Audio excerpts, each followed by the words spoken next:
Hello मित्रों, राधे राधे। देश में एक बहुत ही बड़ा मुद्दा चल रहा है और मुद्दा है लिव इन में रहने का।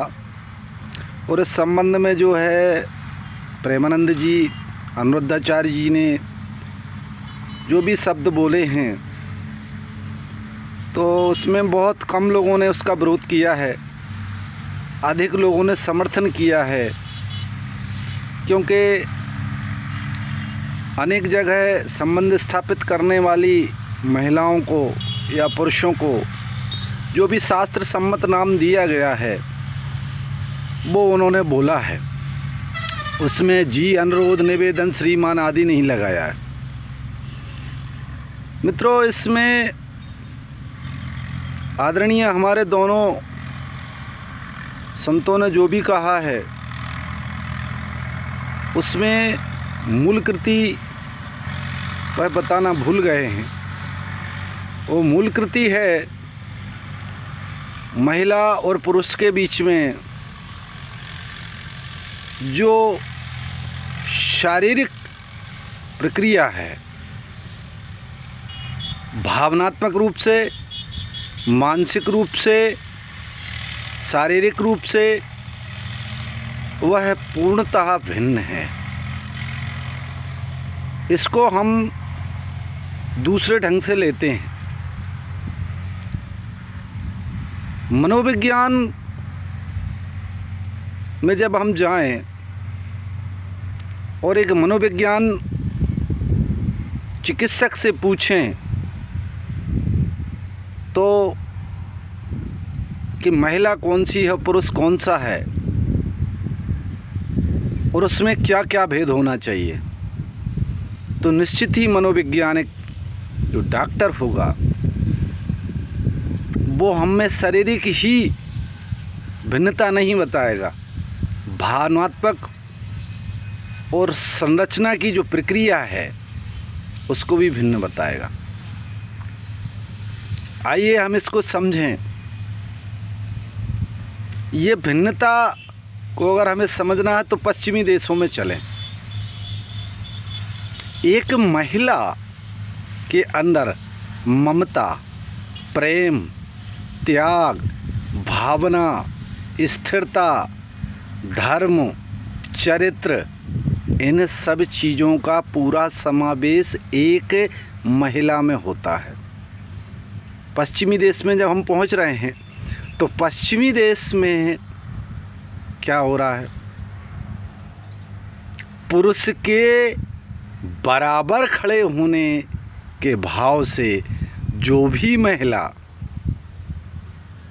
अपने आप को रख रही है उसके अंदर पुरुषत्व आ रहा है और जो मूल कृति ईश्वर से प्राप्त हुई है, जेनेटिक है, वो कृति खत्म हो रही है। पश्चिमी देशों में सुंदरता का जो क्रम है वो भारतीय परिवेश से नहीं मिलता। एक महिला अगर पूरी तरह से अपनी शारीरिक संरचना को सुडौल कर ले तो आप ये नहीं बता सकते कि ये महिला है या ये पुरुष है। भावों से भी नहीं, मैं कहता हूँ भावों से भी नहीं, भाव भी उसके पूरी तरह से पुरुषों के होंगे। बताइए, हम जब गाड़ी बैल में, बखर में बैल को ही क्यों जोतते थे, हमने गाय को क्यों नहीं जोता? उसमें विचार करना है इस बात को। हम जानवर में भी इतना भेद रखे थे, वो जानवर का भेद नहीं था, वो संचय शक्ति का भेद था, वह भावनाओं का भेद था। वो चीज़ उसमें नहीं थी। आज महिला जो होती जननी है, वह बहन है, पत्नी है, भाभी है। और हम सबको पता है इन सब पूरे किरदारों में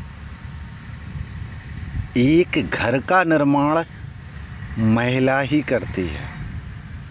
आप और हम खूब कहते हैं एक सफल पुरुष के पीछे एक महिला का हाथ होता है। क्यों कहते हैं? माँ के रूप में हो सकती है वो महिला, पत्नी के रूप में हो सकती है, बहन के रूप में हो सकती है, लेकिन हमने कभी भी ये क्यों नहीं कहा कि एक सफल व्यक्ति के पीछे एक पुरुष का हाथ? क्यों कहा? विचार करना। जो मूल कृति है हमारी महिलाओं की, वह मूल कृति ईश्वर से प्राप्त है, पूरे गृहस्थ जीवन को संवारना। और गृहस्थ जीवन में हमने महिला को इसलिए रखा कि आने वाली भावी पीढ़ी को वह भावना, प्रेम, ममता, त्याग, धर्म सिखा सके। पुरुष को नहीं रखा इस जगह। जो हमारी सामान्य महिला है, हमारे गांव देहात में जरा जाकर देखिए आप। हमारे गांव देहात में जाके जब आप देखेंगे तो कोई भी ऐसी माता नहीं मिलेगी आपको, पत्नी नहीं मिलेगी आज भी जो अपने पूरे परिवार को भोजन पहले कराती है, उसके बाद भोजन करती है। मालूम है? ये ममता हुई। और भोजन में कुछ बचता नहीं है, वह त्याग भी वही महिला करती है। भोजन आपने किया, सब्जी नहीं बची, वो घर भर में चिल्लाती नहीं फिरेगी कि मुझे सब्जी नहीं बची, मुझे खाने नहीं बचा। एक पुरुष ये सहन नहीं कर सकता, एक पुत्र उसका सहन नहीं कर सकता, ये ससुर नहीं कर सकता, सास नहीं कर सकती, देवर नहीं कर सकता।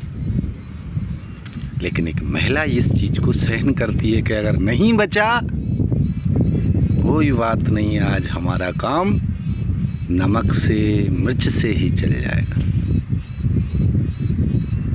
मूल उसकी जड़ नहीं है, उसका काम नहीं है पुरुष होना, मित्रों, नहीं है कहीं से। पश्चिम में जाकर आप देखिए क्या हो रहा है। 250 साल पुरानी अमेरिका की डेमोक्रेसी है, क्या हो रहा है? कहाँ बची भावना, कहाँ बची ममता? हमारे पूर्वजों ने, हमारे ऋषियों ने हमें कोई भी व्यवस्था विपरीत नहीं दी है, हमारे अनुकूल दी। तो प्रेमानंद जी, अन्नदाचार्य जी ने सब कुछ कहा, लेकिन मैं कहूँगा कि अब हमेशा वो एक बात कहें कि मूल रूप में ही महिला और पुरुष अलग।